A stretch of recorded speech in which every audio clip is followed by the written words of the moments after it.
Mesdames et messieurs, bonjour et bienvenue pour cette nouvelle édition d'Autour du monde, version Moyen-Orient, pour ce jeudi, le 22 septembre 2022. On commence notre sélection avec cette information. Le président Abdel Fattah el-Sisi a reçu hier au palais d'Al-Ittihadiyya.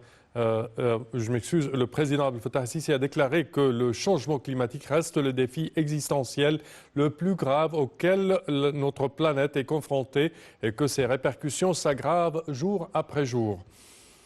Ceci est intervenu lors de son discours via vidéoconférence devant la réunion à huis clos des chefs d'État et de gouvernement sur le changement climatique. Le président Sisi a ajouté que cette réunion intervient quelques semaines du 27e sommet sur le climat que l'Égypte accueille à Sharm el-Sheikh. Le président Sisi a également souligné que cette réunion intervient à la lumière des événements survenus au cours de l'année dernière qui ont provoqué des crises politiques et des défis dans les chaînes alimentaires, énergétiques et d'approvisionnement avec des effets dans le monde entier. Le chef de l'État a présenté la vision de l'Égypte qui comprend le non-retrait des promesses et des politiques qui ont permis d'obtenir des gains importants face au changement climatique, en plus d'un engagement à soutenir toutes les mesures nécessaires importantes envers les pays en développement en remplissant l'engagement de 100 milliards de dollars et en doublant le financement.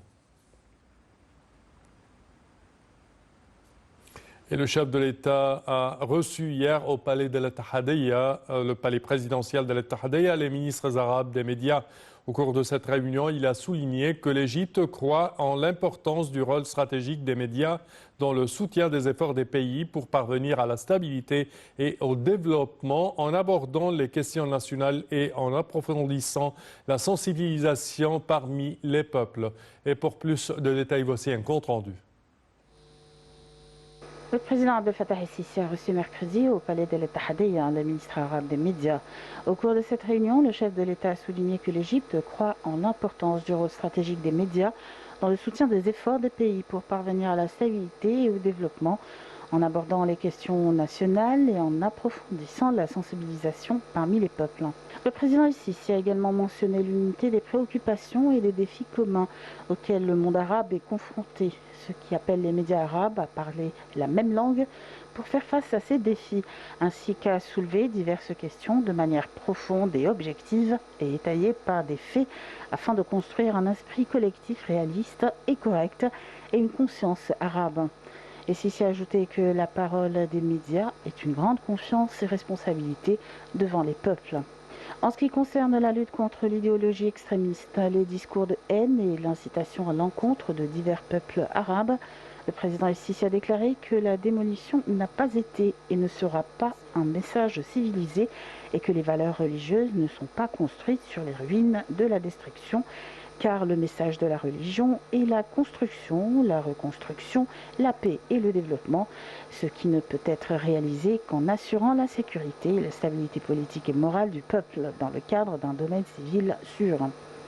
Les ministres participant à la 52e session ordinaire du Conseil des ministres arabes des médias, qui se tient actuellement au Caire, ont pour leur part exprimé leur honneur de rencontrer le président el-Sisi, louant les réalisations tangibles dont l'Égypte est témoin sous la direction de sa souveraineté à tous les niveaux, politiquement, sur le plan développemental, économique et social, ce qui constitue un modèle pour la nation arabe dans le progrès, la prospérité et la vision future pour parvenir à un développement durable, en plus du rôle apprécié de l'Égypte en tant que centre de gravité visant à maintenir la sécurité et la stabilité de tout le monde arabe.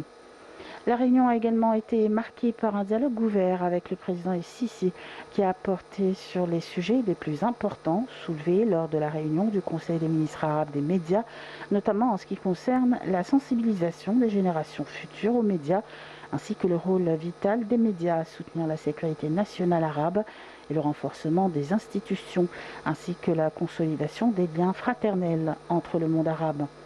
Les participants ont exprimé leur appréciation pour la profondeur de la proposition présentée par le président el-Sisi et sa sagesse dans la réalisation des exigences de l'édification de la nation, soulignant que faire face aux défis sous toutes leurs formes n'est pas seulement la charge des gouvernements, mais aussi des institutions médiatiques. Par conséquent, ils doivent adhérer à des normes disciplinées et sérieuses et exprimer leurs priorités saines, éduquer les peuples et les sociétés sur les différentes dimensions des défis, comme y faire face en confrontant les mensonges et les rumeurs. Et pour plus d'explications sur ce sujet, mesdames et messieurs, nous avons le plaisir d'accueillir au bout du fil Dr Raouf Gafar, qui est analyste politique. Bonjour, Dr Raouf. Bonjour, Zana. Alors, comment voyez-vous cette réunion du président de la République avec les ministres arabes de l'information et ses recommandations pour les inciter à ce que les médias ou le ministère des médias commence à contrer les idées extrémistes surtout? Certainement, les médias, l'information, etc., c'est un réseau excessivement important. C'est le tunnel justement qui lie les gouvernements, les décisions, etc., au public. C'est par conséquent un outil qui peut être très bien utilisé, si bien utilisé certainement, pour confronter tous les rumeurs, comme vous avez dit, et les défis qui se présentent sur ce dossier. Pour augmenter la conscience du public de ce qui arrive, et comme vous avez dit, pour donner l'idée et l'image précise et claire de ce qui se passe. Et non pas écouter les rumeurs qui sont ces jours-ci nombreuses, et justement savoir que là, le média du pays, c'est le tunnel vrai, et que tout autre moyen ne sont pas si précis et si vrais comme le tunnel gouvernemental. Donc cette réunion est très importante et qui montre l'importance que notre président donne aux médias et aux ministères d'information partout dans le monde. Parfait. Docteur Raouf Gafar, on vous remercie de vos explications. Merci à vous. Et nous enchaînons, chers téléspectateurs, avec cette information. Le ministre des Affaires étrangères, Sameh Shoukry, également président désigné de la 27e conférence des parties à la Convention cadre des Nations Unies sur les changements climatiques COP27, a affirmé que la COP27 adopterait une approche globale qui assure l'engagement effectif de toutes les parties concernées par l'action climatique internationale, y compris le secteur privé et la société civile. M. Shoukry a tenu ses propos lors de sa participation hier à la réunion du comité des chefs d'État et de gouvernement africains sur le changement climatique, présidé par le président du Kenya, William Ruto, et tenu en marge de la 77e session de l'Assemblée générale des Nations unies à New York. Le ministre a tenu à transmettre les félicitations du président Abdel Fattah el-Sisi au président kenyan pour avoir assumé les fonctions de coordinateur de ce comité sur lequel le continent s'appuie pour promouvoir l'action africaine envers le changement climatique.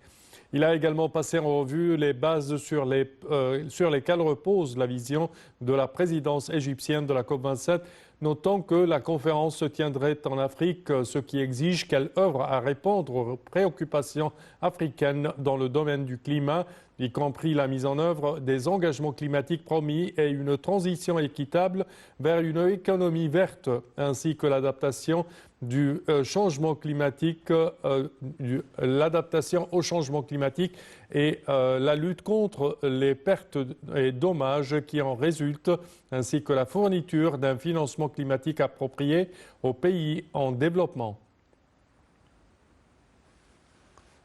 Et le chef de l'autorité nationale des médias, Hussein Zein, a reçu hier le ministre d'État aux affaires des médias et porte-parole officiel du gouvernement jordanien, M. Faisal Al-Chboul, et la délégation qui l'accompagne. Les deux parties ont discuté des moyens de renforcer la coopération médiatique conjointe entre l'autorité nationale des médias et le ministère d'État jordanien aux affaires de l'information dans divers domaines du travail médiatique.